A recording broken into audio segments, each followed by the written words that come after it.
La humanidad nació en África. Todos somos afrodescendientes. Un saludo fraterno para todos ustedes de nuestro subcanal Afro, el espacio comunicativo alternativo más importante del país, para nosotros los negros de este país. Bueno, yo quiero empezar este programa recordando al maestro Ubuntu. Ubuntu tiene que ver con la filosofía de vida en comunidad. Vamos a mostrar en este espacio los logros en ese sentido. Hoy vamos a trabajar en este contexto del decenio afrodescendiente con una persona muy importante en la teoría de liberación en Colombia y de los grupos étnicos, especialmente de los afrocolombianos, el profesor Tiberio Perea. Muchas gracias, profesor Tiberio, por acompañarnos esta noche aquí. El profesor Tiberio, para los que no conocen, que la inmensa mayoría los conocen en nuestra comunidad, el profesor Tiberio Perea es un escritor e investigador que ha trabajado mucho en los temas de cultura palenquera, emancipación de los pueblos, el tema de la democracia y la paz desde otra perspectiva. Profesor, gracias por estar acá. Igualmente, gracias a ustedes por invitarme, Pedro Perrín. Muy bien, profesor y televidentes. Vamos a hablar esta noche de quiénes somos, de dónde venimos y para dónde vamos, en el contexto de un libro, el libro tal vez más importante que se ha escrito contemporáneamente sobre la lucha negra en Colombia. El libro se llama Cultura, con K mayúscula, y tiene que ver con la teoría de desesclavización y discurso palenquero emancipatorio. Es un libro muy importante, yo lo invito a leerlo, a discutirlo, a criticarlo, a darle duro a todo lo que sea, porque es un libro muy importante para nosotros. Profesor, este libro de Cultura con K, palenquera, ¿cuál es su objetivo? ¿Qué buscaba usted cuando escribió el libro? Sé que ha llevado muchos años escribiendo este libro. ¿Cuál era la idea que usted qué idea principal se propuso cuando escribió el libro?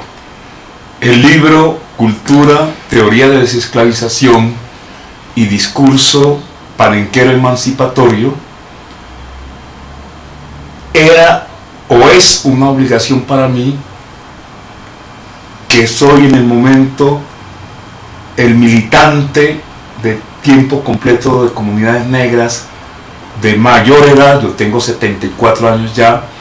Era, repito, una obligación hacerlo porque recogen más de 52 años de militancia pública y también privada con nuestro grupo Comunidades Negras Colombianas, y lo hago después de una investigación de más de 30 años. Era una obligación por la angustia que nos creaba que después de establecerse la Constitución de 1991, que redefine el país como multiétnico y pluricultural, a nosotros las comunidades étnicas nos correspondía establecer lo fundamental de nuestra condición étnica, que es la cultura, es decir, cuáles son sus contenidos, y que toda la gente, todos los miembros de la comunidad asientan, digan que sí, que en efecto esos son los contenidos.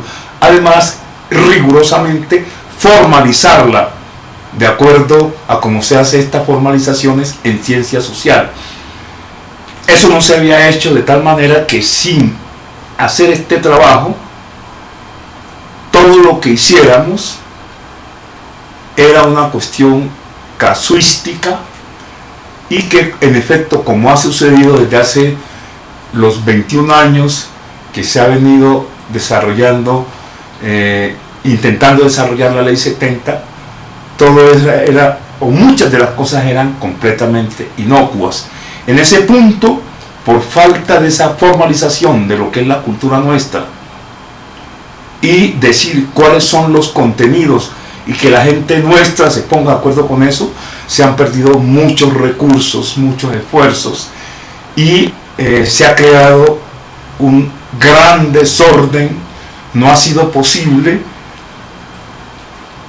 fortalecer las organizaciones propias de nuestra cultura, entre otras cosas. Profesor, entiendo que nos está hablando usted en este momento del papel del conocimiento en los procesos de transformación de un pueblo. El libro tiene que ver con eso precisamente, cómo aportar desde el conocimiento para que un pueblo se autolibere.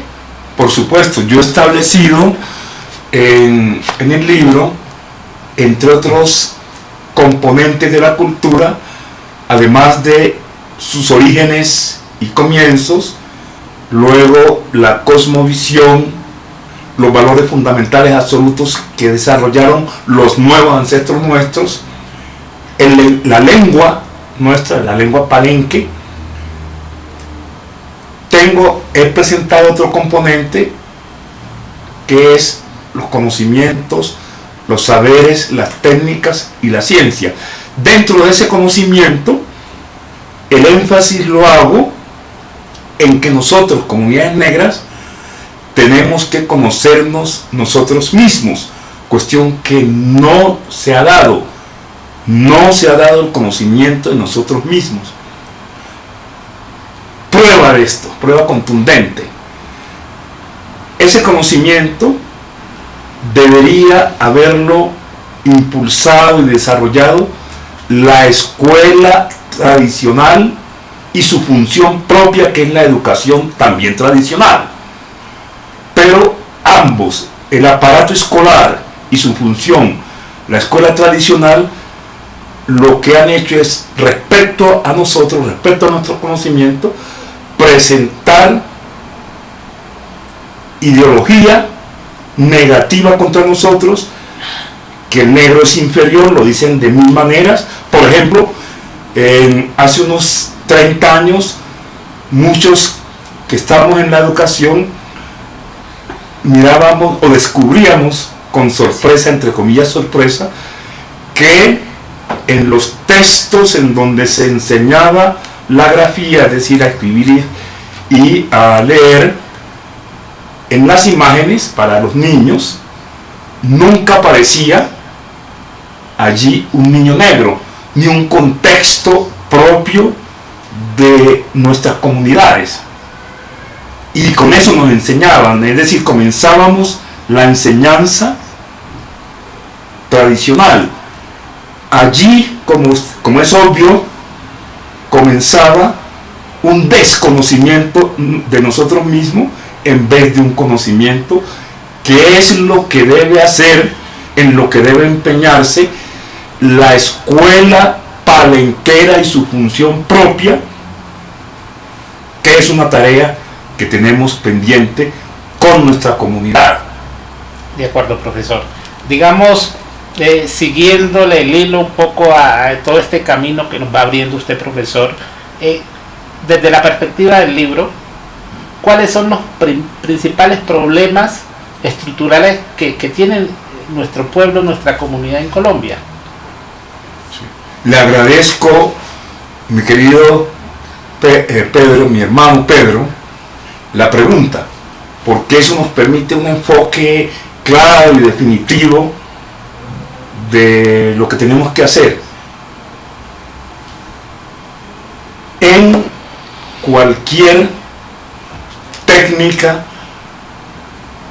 para hacer planes de vida o planes de desarrollo, hay necesidad de hacer una identificación de problemas, que es lo que usted me está pidiendo.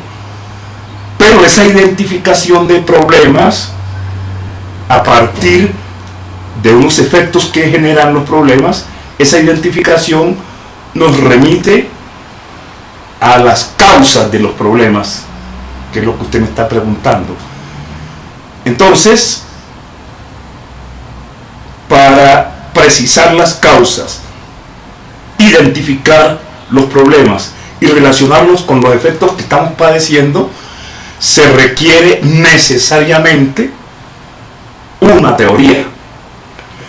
yo encontré esta necesidad de construir una teoría, es decir, unas proposiciones fundamentales que sean capaces de articular como las piezas de un rompecabezas toda una gran cantidad de hechos y situaciones, y al articularlo crear una figura con significación para quienes intentan resolver el problema, que entre otras cosas es claro que en esta metodología de planeación la solución de los problemas identificados se logra invirtiendo las causas que hemos establecido, que hemos determinado, los producen.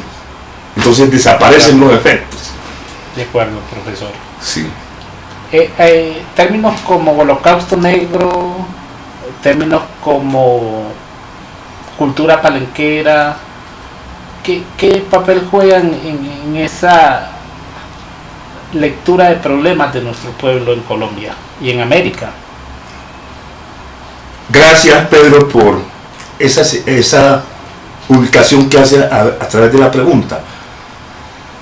La proposición fundamental de mi teoría, de la teoría que he elaborado de desesclavización, dice que después del descubrimiento de América, las élites dominantes europeas intentan o hacen el megaproyecto de convertir en riquezas para apropiárselas los inmensos recursos del Nuevo Mundo. Para lograr poner en ejecución este megaproyecto, eran necesarias, de estricta necesidad, dos condiciones. Primera condición, exterminar, como en efecto hicieron, la población aborigen. Segunda condición, someter a nosotros, comunidades negras, a lo que he conceptualizado como holocausto negro, que consiste en negar la condición humana con base en el fenotipo nuestro, diferente de otros fenotipos, negar la condición humana nuestra. En segundo lugar, secuestrarnos. Hubo secuestro, según algunos textos, de más de 45 millones de personas durante estos siglos, y después de secuestrarlos, trasladarlos en el viaje transatlántico a el Nuevo Mundo, y acá en el Nuevo Mundo ya trasladados, someterlos a venta-compra y finalmente esclavizarlos de manera absoluta. Es decir, una nueva esclavización se inauguró con nosotros, en la cual se negaban el 100% de posibles derechos, ya que no éramos personas, no éramos seres humanos, sino bestias, y como ustedes comprenderán, nadie va a hablar de derechos humanos de un ganado que se trae, por ejemplo, del Meta acá, como le sea más favorable a quienes lo están produciendo y comercializando. Entonces, eso es lo que llamamos, esos cuatro aspectos, es lo que llamamos holocausto negro. Entonces, los aborígenes dieron una respuesta heroica hasta donde pudieron a el intento no, sino al exterminio a que fueron sometidos. De todas maneras, todos sabemos que en el caso colombiano la población indígena es menor que el 3% de la población colombiana. Y nosotros, comunidades negras, nuestros nuevos ancestros dieron básicamente dos respuestas al holocausto negro, al concepto de holocausto negro que estoy exponiendo. La primera respuesta fue la sumisión forzosa a él. La sumisión forzosa no es que alguien quisiera someterse, no, a la fuerza del encadenamiento, la fuerza de la espada, de las armas de fuego que daban una ventaja relativa a los esclavistas frente a comunidades que no conocían este tipo de armas, las armas de fuego estamos hablando. Entonces, ¿qué pasa? La respuesta de ellos fue cierta cimarronización, cierta protesta, pero muchos se agotaron en esa protesta y agotados en la protesta finalmente eran sometidos, obviamente, y recalco, contra su voluntad. Y la otra respuesta al holocausto negro, que es lo central, lo importante, fue la creación del palenque mental, de los palenques materiales y del sistema palenquero que coexistió paralelo al sistema colonial y que coexiste paralelo al sistema colonial esclavista durante los últimos 500 años que hemos vivido aquí en Colombia. Muy bien, profesor. Tengo una preocupación en el tema, que en esto del holocausto negro, ¿qué papel jugó esa teoría inventada por los científicos del momento, como es la teoría de las razas? Precisamente el papel del holocausto negro es mostrar que dentro de la especie humana no es estrictamente posible establecer razas, sino grupos de acuerdo a unas culturas. Y esa diferencia, en vez de raza, en culturas, es coherente con la afirmación hoy válida de que la humanidad es una sola, independientemente de los aspectos fenotípicos de ella, de aspectos históricos. Es una sola la humanidad, como es único también, según todos los cientistas que establecieron el libro por parte de la UNESCO, Historia General del África. Está plenamente demostrado que el origen de la humanidad es único y que la cuna de la humanidad fue el África. De acuerdo, profesor, indudablemente. Bueno, pero ¿cuáles fueron los objetivos que cumplió la teoría de las razas en el caso de los africanos traídos a América? Establecer unas diferencias artificiales para justificar conductas de sojuzgamientos de unos hacia otros. Más claro, en esa afirmación de que existen distintas razas humanas, entonces enseguida se cuelga la afirmación de que hay unas razas superiores y unas razas inferiores, y que, como es obvio, las llamadas razas superiores deberían someter a las razas inferiores, que estamos en el terreno pues ya de toda la teoría nazi y de otros seguidores, que por cierto, y hay que señalarlo de una vez, ese tipo de teorías, ese tipo de afirmaciones son de naturaleza violenta y son a última instancia la explicación de catástrofes humanas, de grandes expresiones de autodestrucción de la humanidad, como la Primera y Segunda Guerras Mundiales, y aún la misma Guerra Fría, que a última instancia iba a terminar en la Tercera Guerra Mundial.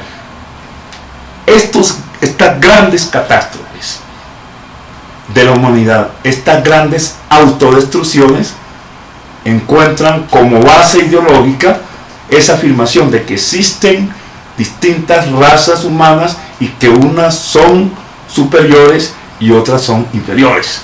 De acuerdo, profesor. Entonces, digamos que este concepto de los científicos de ese momento, que construyeron esa teoría de odio y de muerte, ha permitido, digamos, que haya una proyección sobre África, que haya un secuestro de millones de seres humanos, mujeres, niños.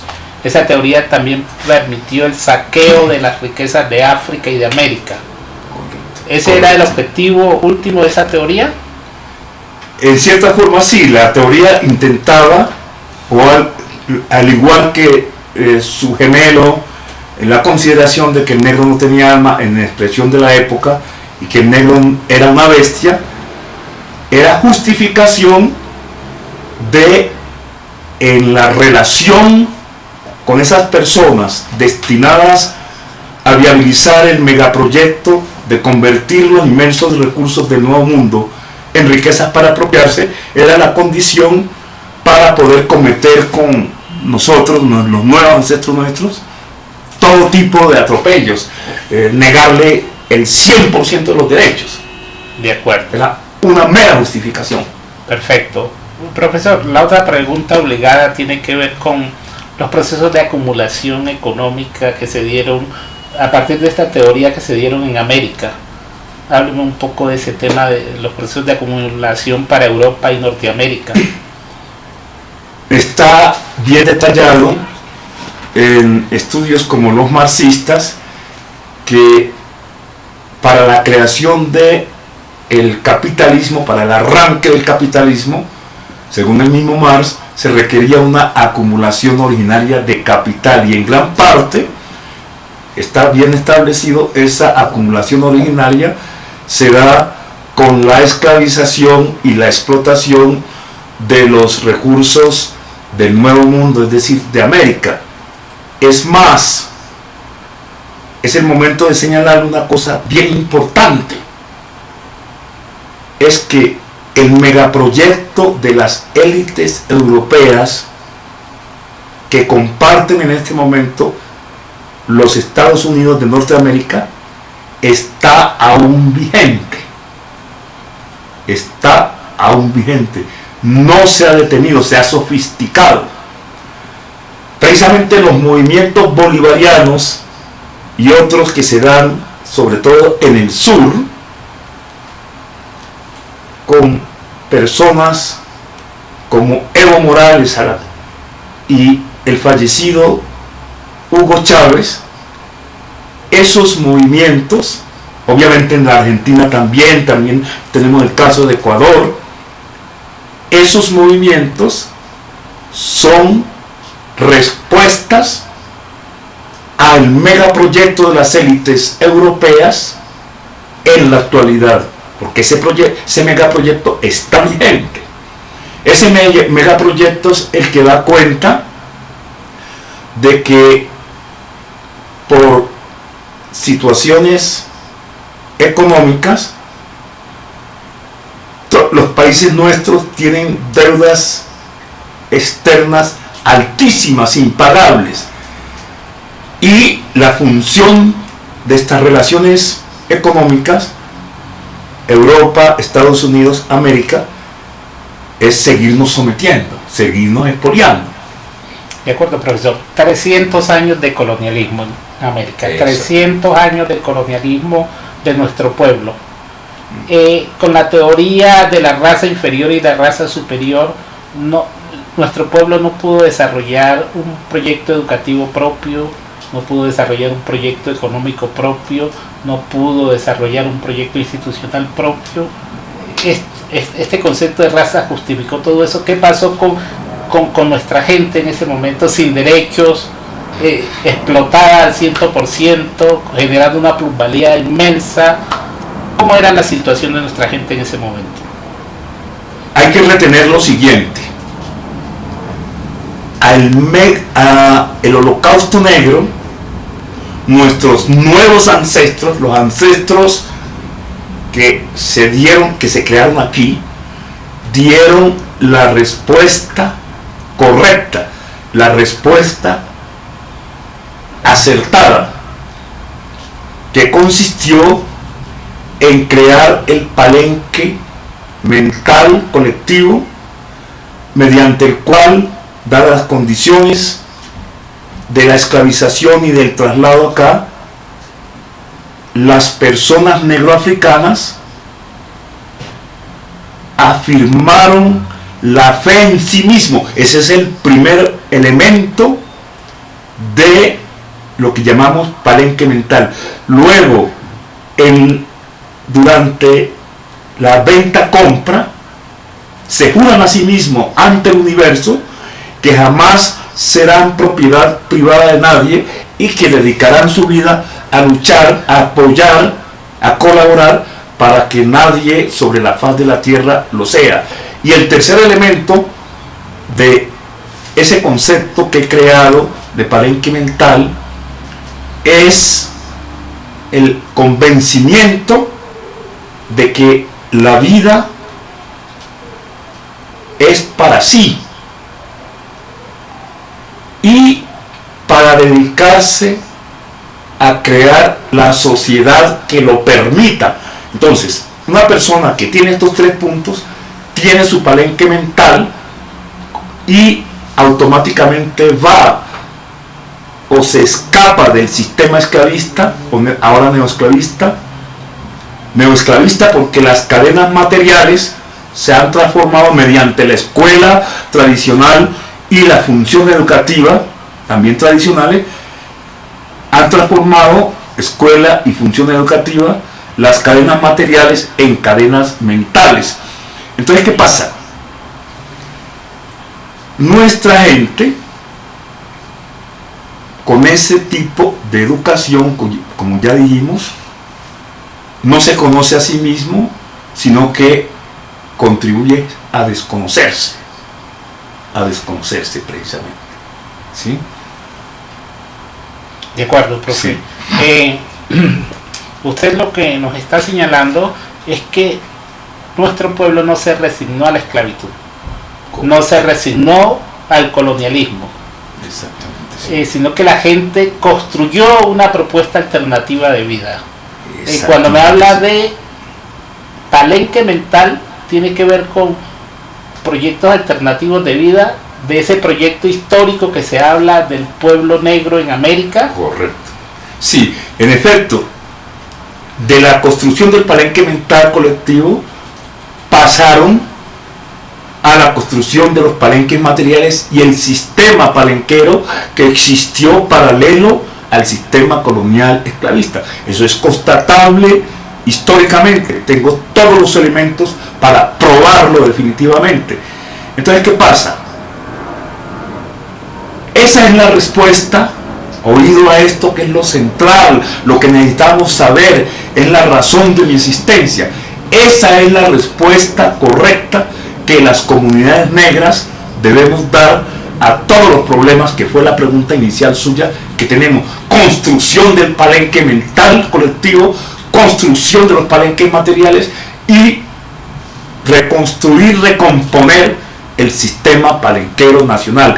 Haciendo esto, tenemos, hermano Pedro, la solución, óigase bien, la solución a todos los problemas nuestros, recomponiendo los palenques. Prueba de esto, prueba contundente: dentro de los palenques materiales no existe pobreza, desaparece inmediatamente la pobreza, porque todos los miembros del sistema, de la sociedad, tienen libertad de acceso, aunque reglamentada, a los recursos para la subsistencia. Y la pobreza en un sistema como el esclavista, en un sistema como el capitalista, no es más, en esa orden de idea, que la restricción de muchas personas a los recursos para la subsistencia. Así de concreto, así de contundente. Perfecto. El Ubuntu, ¿no? La filosofía de vida en comunidad, que es la que puede salvarnos de este desorden que vemos en el proceso organizativo nuestro actualmente. Sí, perfecto. Ahora, vale la pena agregarle que el palenque mental, el palenque material y el sistema crearon la cultura en la cual se fundamenta implícitamente la Constitución del 91 para darnos la categoría, decir que sí existimos con la categoría de etnia. Esa cultura no es cultura con elementos tomados en lo fundamental de las culturas negroafricanas. Estamos hablando de los millares de subculturas que corresponden a los dos grandes grupos culturales, la cultura yoruba y la cultura bantú. Es cierto que la cultura creada aquí por los palenqueros y en los palenques se apropia, como toda cultura, de muchos elementos de distintas partes, pero el núcleo de esta cultura, que es lo importante, fue creado aquí exclusivamente en los palenques y por los palenqueros y punto. Eso lo demostramos con hasta la saciedad. Entonces, ¿qué pasa? Al crear esa cultura, lo que nosotros hagamos, por ejemplo, los planes de vida, como lo manda la Constitución, y así no lo mandara, porque para eso no necesitamos que lo diga la Constitución, los planes de vida nuestros, es decir, los planes de desarrollo, tendrían que estar 100% de acuerdo a esa cultura con K, que le hemos puesto la K. En la medida en que estén en desacuerdo con esa cultura con K y correspondan a la subcultura de sometimiento que es resultado de la imposición de la cultura esclavista en los grupos negros, en la medida en que esos planes correspondan a esa subcultura de sometimiento, en vez de resolver los problemas nuestros, los está agravando. Y eso es lo dramático, lo que me ha hecho dedicarme y que me ha costado estar en estado de indigencia, ¿por qué no decirlo? Porque sé que si esa confusión persiste en que los planes de vida, los planes de desarrollo nuestros, tenemos que hacerlo de acuerdo a la subcultura de sometimiento, en vez de resolverse, repito, se agravan nuestros problemas.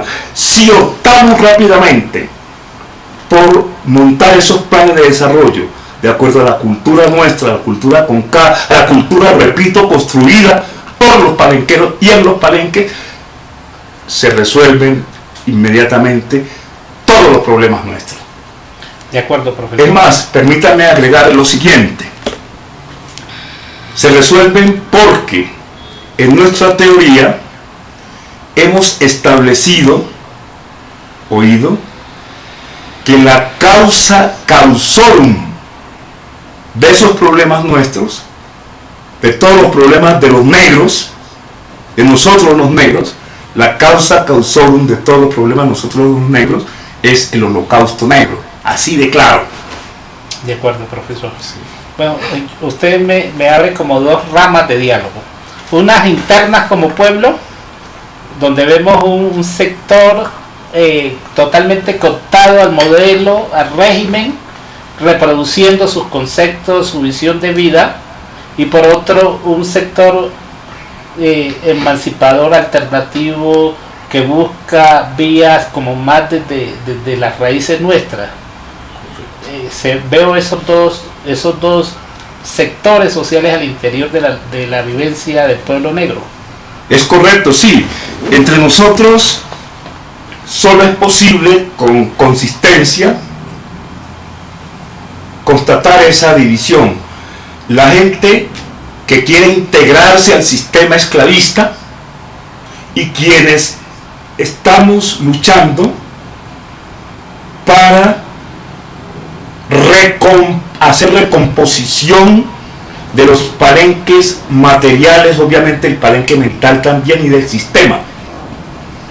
Esa es una tarea titánica, pero tenemos la seguridad, tenemos la esperanza de que a ese proyecto de construir un sistema alternativo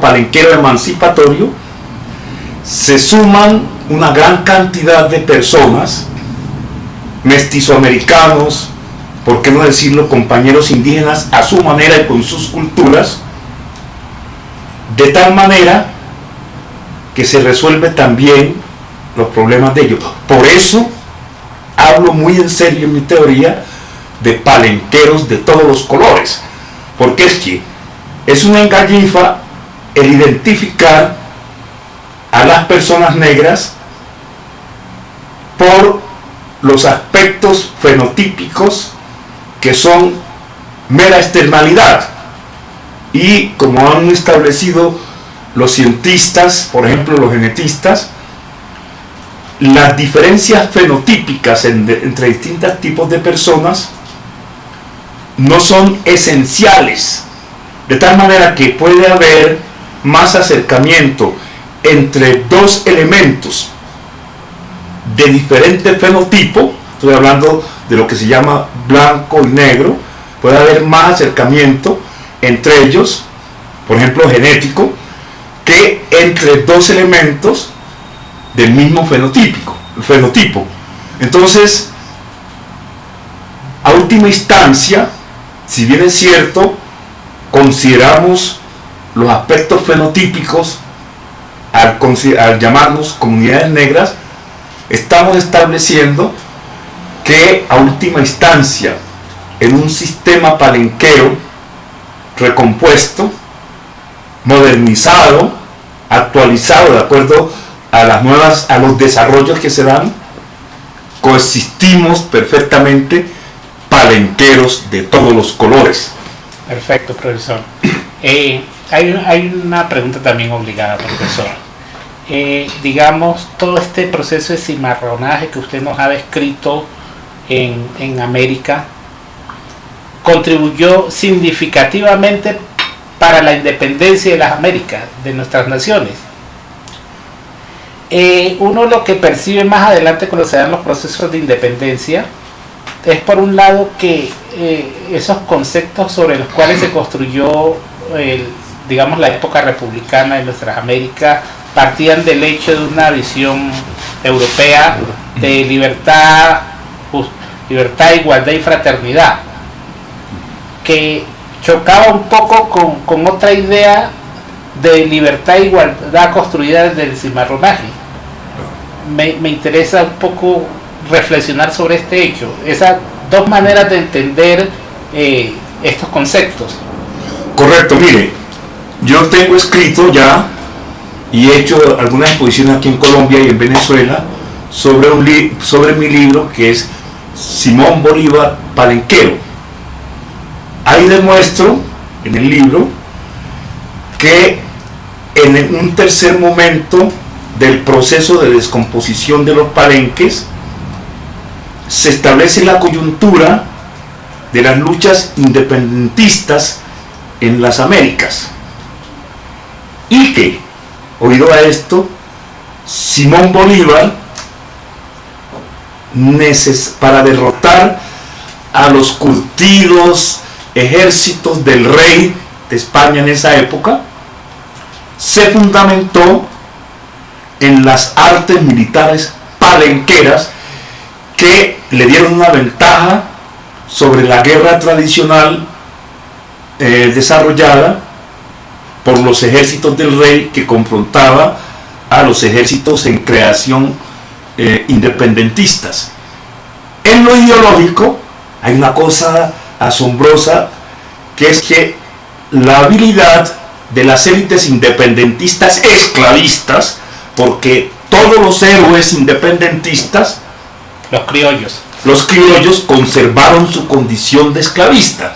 Todos los héroes independentistas conservaron su condición de esclavista en la práctica, tenían servidumbre esclava. Ellos, en el discurso independentista, hicieron perversamente equivalente independencia de España a libertad.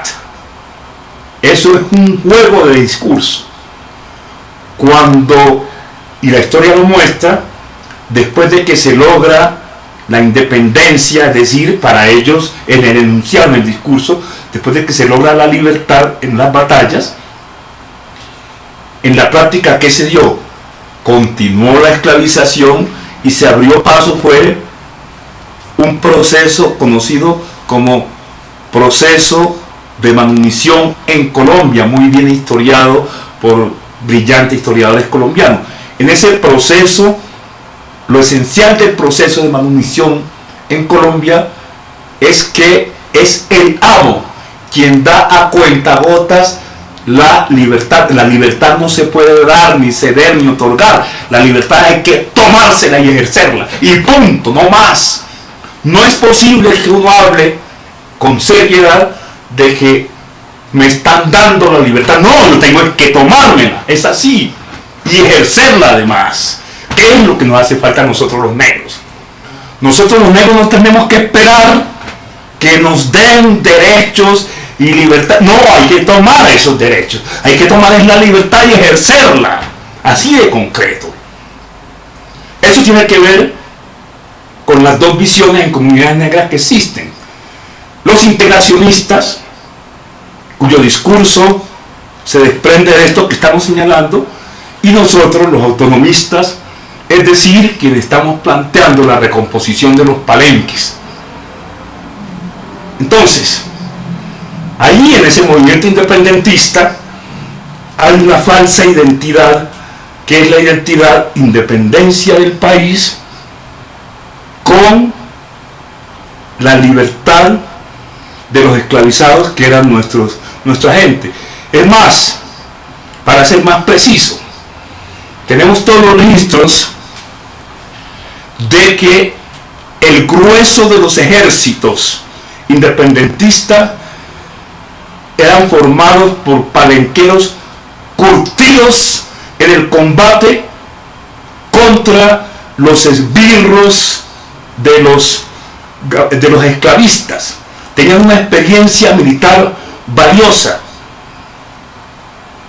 Esos ejércitos no estaban formados por negros que permanecían en los entables mineros, en las haciendas esclavistas o en el servicio doméstico sacando las micas de los amos. No, porque para los amos, para sus dirigentes independentistas, la economía, y así se dice en todas las crónicas de la época, el soporte de la economía colonial y la economía de la época independentista, posindependentista, estaba ahí en los esclavizados.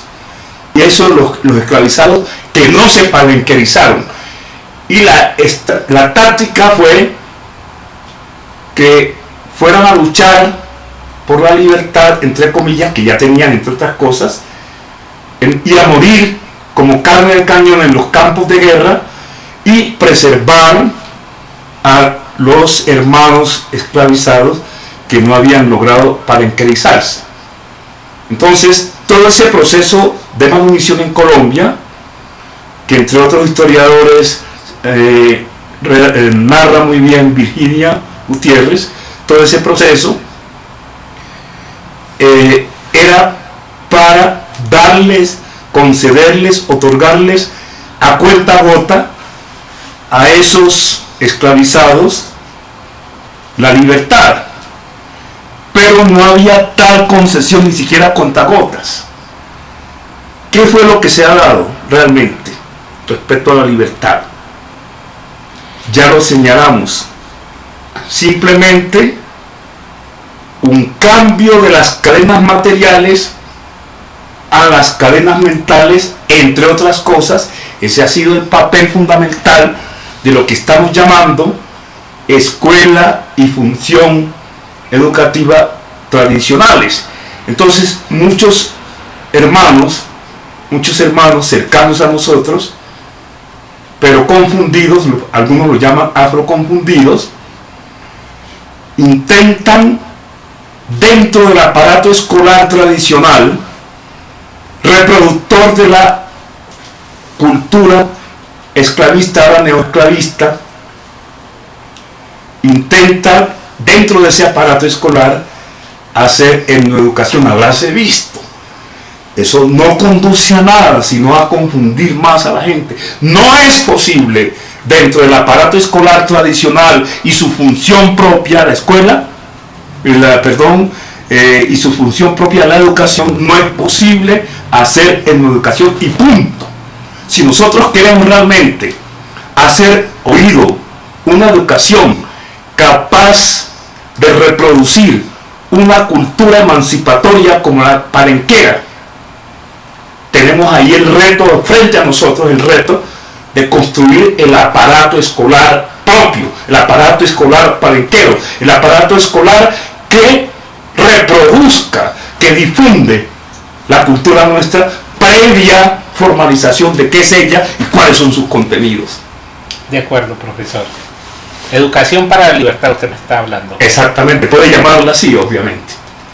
Profesor, ¿qué papel juega la educación? Perdón, inclusive no digamos educación para la libertad, a pesar de que lo aceptemos. Digamos de una vez educación para la desesclavización, porque la desesclavización es un proceso que todavía continúa dadas las circunstancias del país actualmente. De acuerdo. Digamos que una de las columnas vertebrales del trabajo a realizar contemporáneamente es el tema de la desesclavización de nuestro pueblo. Sí. Bueno, a ver, profesor, hay unas preguntas también obligadas. ¿Qué era el tema de la libertad? ¿Cómo era entendida por los negros, por los indígenas, y cómo era entendida por los criollos, que finalmente terminan pues orientando la construcción de estos 200 años de vida republicana? La libertad, como la desesclavización, es una condición sistémica. Ese es el punto central y es importante en lo que estamos haciendo, hermano Pedro. Más claro, definitivamente es imposible que personas, grupos humanos, logren la libertad dentro de un sistema esclavista. Eso no es posible. Eso no es posible. Eso no es posible. Ni la igualdad. Ni la igualdad, obviamente. Ni la fraternidad. Ni la fraternidad. Para lograr que se vivan estos valores, desesclavización o libertad, fraternidad, igualdad, justicia y amor, hay que escapar del sistema esclavista hacia la construcción del sistema palenquero y punto. No hay más alternativas. No hay más alternativas. Así de concreto. Perfecto, profe. ¿Esta propuesta es para el pueblo negro exclusivamente o es válida plantear una idea de igualdad, de libertad para toda la humanidad desde esta reflexión? Es, además de ser válida, plenamente válida, per se, para nosotros, comunidades negras colombianas, es válida para todo el pueblo colombiano, las personas empobrecidas que estamos en la indigencia, independientemente de su fenotipo. Eso es válido, esa propuesta.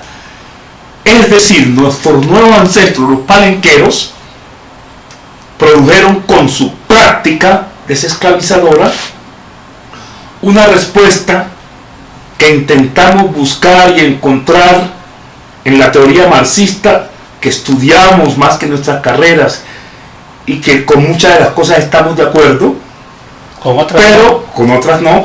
Pero el marxismo como construcción teórica está bien atrás con lo que estamos haciendo, que es una teoría de desesclavización de acuerdo a la interpretación de los hechos históricos. El marxismo, con todo lo que lo valoramos, no logra explicar todos los eventos relacionados con el proceso de Holocausto Negro, por ejemplo. No lo logra explicar, porque de todo es sabido, la teoría marxista hace referencia básicamente a la liberación de los obreros, pero los obreros no son en estricto esclavizados absolutos como lo fueron nuestros nuevos ancestros a partir de comienzos del siglo XVI. Entonces ahí hay una diferencia fundamental. Y para los desarrollos, dados los desarrollos del país, lo adecuado es la teoría de desesclavización que estamos planteando, porque además de dar respuesta a los problemas, a la situación de esclavización de las comunidades negras, también da respuesta eficaz a la desesclavización de otros sectores no negros del país. Sí da realmente respuesta también a esos problemas. Repito, por eso es que estamos hablando de palenqueros de todos los colores. De acuerdo.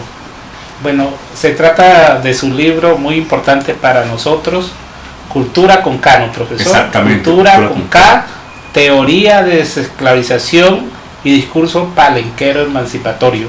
Un planteamiento supremamente poderoso. Déjeme señalarle por qué cultura con K. Todos sabemos en la consideración general de para qué la cultura, que las culturas se crean por los pueblos para resolver los problemas de la subsistencia.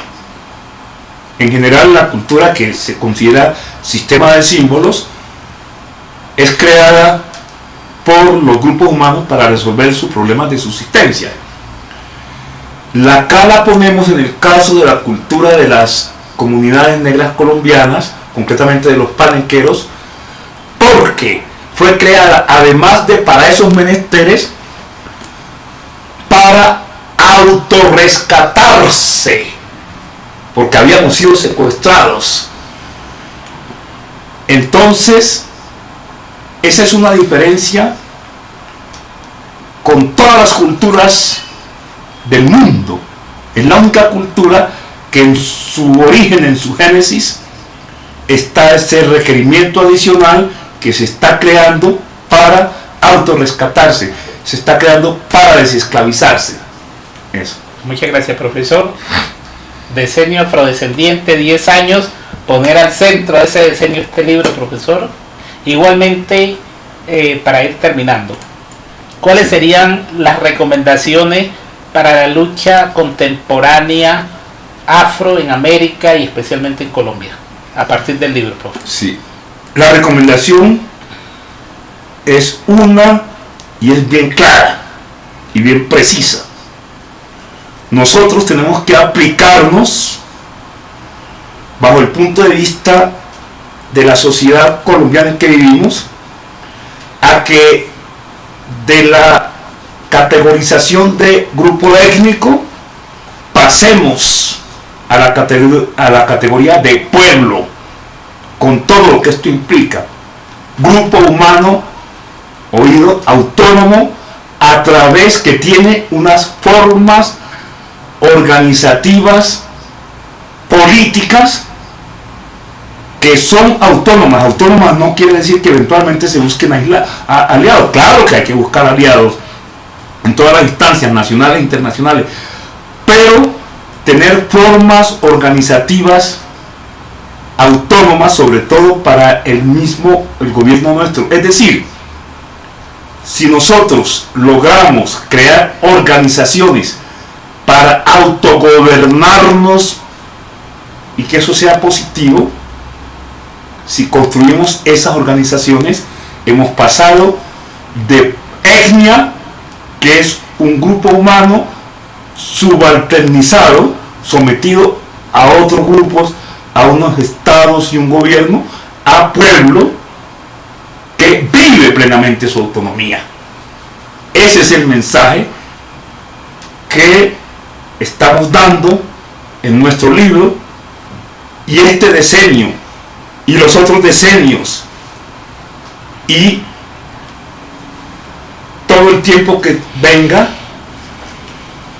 tendríamos que aplicarnos a fortalecer ese concepto, esa categoría de pueblo autónomo que resuelve autónomamente sus problemas sin estar pidiendo vergonzosamente que los problemas nuestros de comunidades negras, sin estar pidiendo, sin estar mendigando que otros vengan a resolvernos nuestros problemas. Está bien, y eso lo hace todo grupo humano, buscar apoyo, colaboración, pero no que sean otros los que nos resuelven los problemas propios. Y eso se logra en la medida en que hagamos nuestra la consigna de pasar de la categoría de grupo étnico a la de pueblo digno, que tiene una de las historias más bellas del universo, que es la historia de la parencarización frente al holocausto negro criminal a que fuimos sometidos nuestros nuevos ancestros. Muchas gracias, profesor. Les agradecemos mucho, amigos. Sigan viendo el canal Afro, el canal más importante de las Américas para nuestro pueblo.